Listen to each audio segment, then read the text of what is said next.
You are not in love with your favorite guitar player's effects pedals or amps. You're not. That's just the frosting on their cakes, okay? You are in love with their touch. What you're striving for when you're learning guitar is the touch and feel of your favorite guitar players.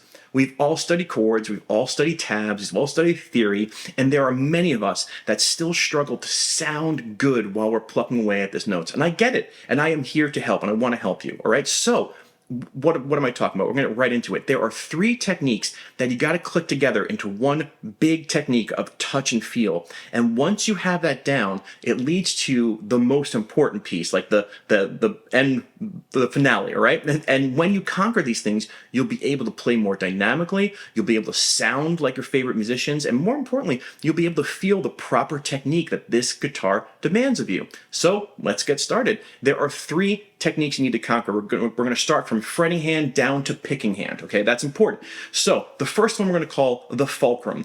Here's the deal. I've told many students about this. They say, okay, yeah, I get it, and we all lie to ourselves, and our brain doesn't let us do it. So you have to make sure you do this. You have to keep, when you're playing guitar, you have to keep your first finger down, or the finger that touches towards the nut side down before you finish your line. So what I mean by that? Well, here's a pentatonic. Now, most people, when I ask them to play a pentatonic, when they're learning guitar, students, you'll see this type of action. Look at this first finger. You'll see this first finger popping up. Backwards is a different story. Backwards, you kind of have to always kind of pick your fingers up. But going forward, you see this Rockette movement. The Rockettes from Broadway, they're dancing during Christmas, right? They're their legs doing the high kicks, right? We don't want that. That does not allow us to sound smooth and powerful. This technique comes from the blues guitar players that had anger and passion, and they played these lines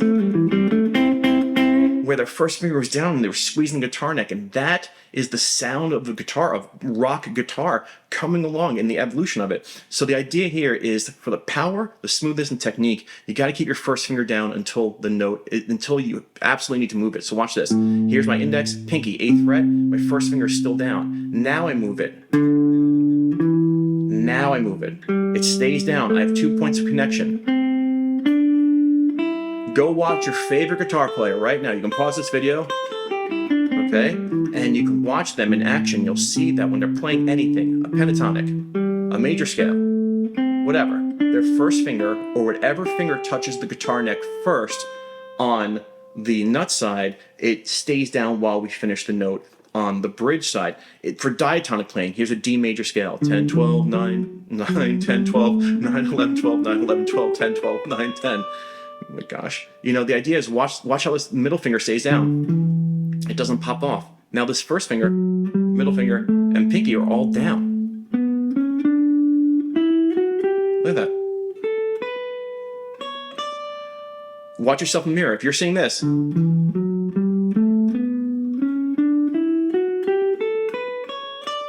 then we are not developing the touch of guitar. So how do you do this? Well, the Patreon practice sessions below, we're going to show you all the exercises that I used to do. And also we're going to do some riff-based stuff where you can see that in action. You can see the fulcrum in action. But you want to grab a mirror, you want to even get a recorder, and you want to listen to yourself. You can hear the difference between this and the dead silence in between and this. All right, I have a video called Blues Finger about this. One of my earliest videos about how you have to kind of stay connected when you're playing the blues right here. All right, so you can watch that video, it's popping up.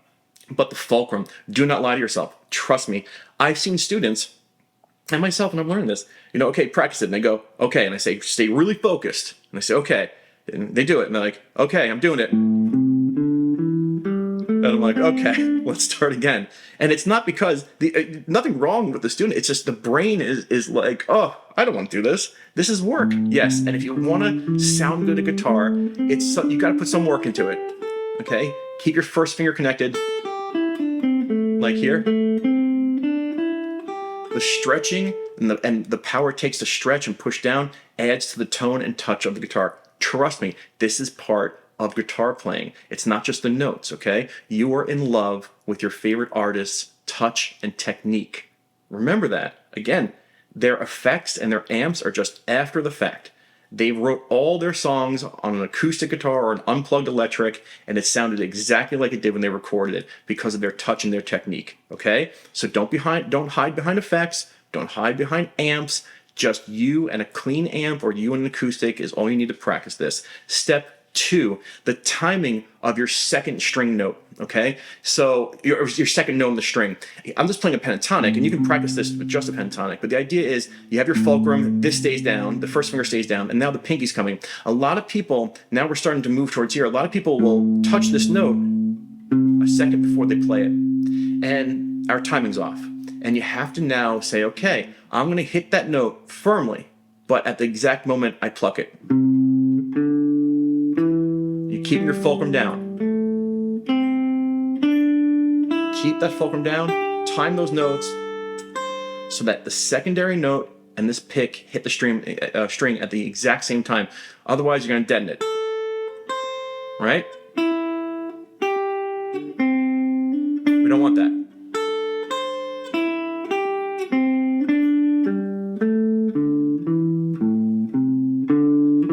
Fulcrum is still attached, hitting this note and the pick at the same time. Really concentrate.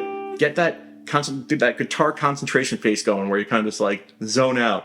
And somebody's like, "Are you okay?" You're like, "Well," you know, that type. You want to be thinking like that, okay? And you can do that with any scale you want. I'm timing. I'm concentrating on a secondary note and this pick. I'm also concentrating on keeping my first finger down or whatever finger hits the string first. This is real, like, touch and feel of guitar. Okay, trust me. This isn't like, that you teach that weird. No, go watch any of your favorite guitar player. I will say there is one guitar player I've seen my entire life who does not play like this. One out of the thousands, and that is Jimmy Vaughn. Excellent guitar player, but when you watch his playing, he's very rockette. And he had to power and push through that. He powered and he pushed through it and he developed it, but the idea is he's one in a million, all right? And it shows how good of a guitar player is to get your timing and your smoothness when you're playing like a rockette. We don't want to play like a rockette, all right? We want to play like the guitar players we love, all right? You might love Jimmy Vaughn as well, but you know what I'm saying, all right? Let's keep going. Third ingredient, to me the most important ingredient, which again, once we click all these three together, then we get the end result, which we'll talk about. The third ingredient is the dynamics of the pick. You have to practice this. This is where music's at. Dynamics, volume, up and quiet, right? So you're going to practice, of course, your fulcrum. You're going to practice the secondary note timing, hitting with the string at the exact same time. But now, if you just gently hold the pick and you pluck, you get quiet. If you squeeze the pick, you get loud. That's where your volume comes from. It's how much you squeeze that pick, okay? So you want to practice, you want to get in touch with how you play this guitar by practicing pentatonic volume swells.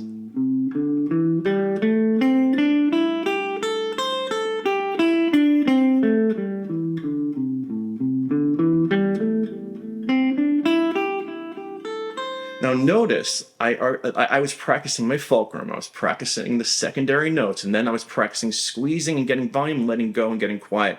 And you can do that. Now, it takes a lot. You can't practice all three of these at the same time. You can't. You have to master one at a time. But this is the touch and the feel of guitar that millions of guitar students are missing, and I want you to have it, okay? So that's really important. So I can do it, I'll take a major scale, like, I play quietly, bring in some volume by squeezing the pick.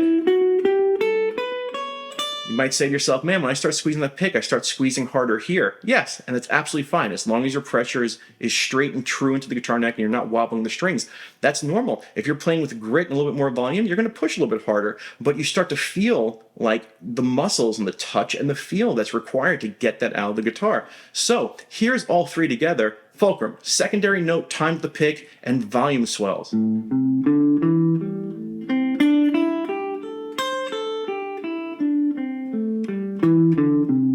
Now you can hear that you're connected, you're smoother, and you're getting some dynamic playing. So when we click all of those together and you put them in and like it's a chain reaction, and we shake them up, and all of a sudden we get the end result, which is what I really want to talk to you about, which is your favorite guitar players, all the ones I listed, whoever they are, they do something in their playing that I don't think you realize. When you look on tab, the tab tells you the note that you're supposed to play. When you're trying to figure out a song, you hear the note, but then, it doesn't sound the way I want it to sound.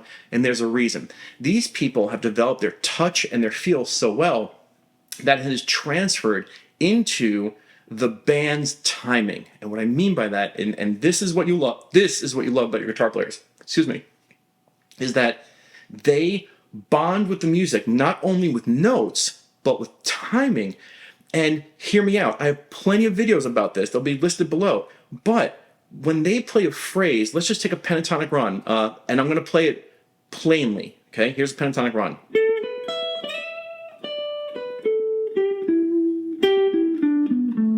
Oh, accidentally did it, but it's okay.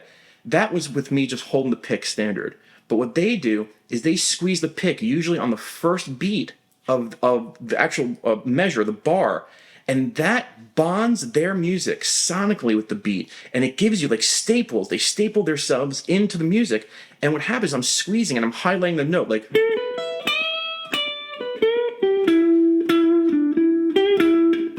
and you can say, ba, ba, ba, da, ba, boom, ba, boom, ba, ba. This one I'm squeezing on the beat, like 1, 2, 3, 4. 1, 2, 3, 4. 1, 2, 3, 4.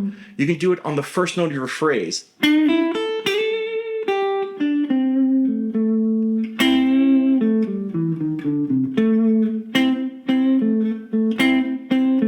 Every time I'm kind of nodding, I'm squeezing that pick, and you can hear it. When you look at everyone in their life has accidentally played Voodoo Child. It's an E minor pentatonic,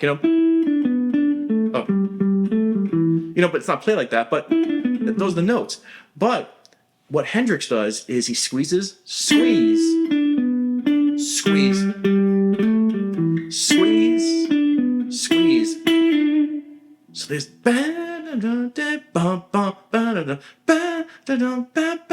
I'm going to hold my hand up like this, and you can see the squeezes. And if I was playing Voodoo Child, again, you don't need a wah pedal or anything. This is the touch and feel of how it's written. You can see. I'm going to hum along. You see where I'm squeezing. Oh, sorry, I should hum along.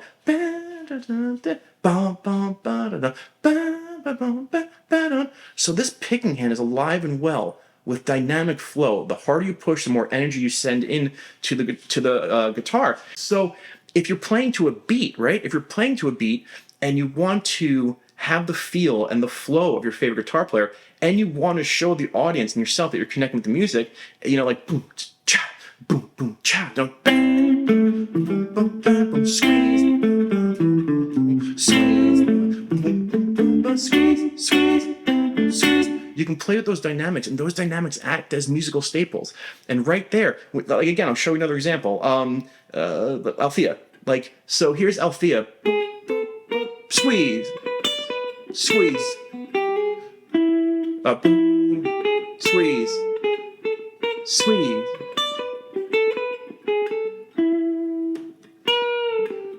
Right? So it's not this.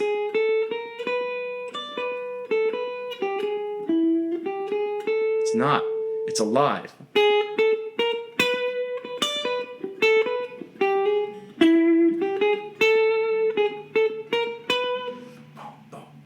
You're squeezing, you're giving these levels of flow. Okay, so I'm going to stop talking here, all right? Listen, this is the missing piece for hundreds and hundreds of guitar players. If it's you, practice this, right? You know your stuff, you know your theory, you know your chords, you know your scales, but this is the touch and feel that we love and we want to get and we want to hear from our favorite guitar players and from ourselves. And that's it. Join me on Patreon if you want to practice your way through this stuff. I'll show you, and you can really develop it.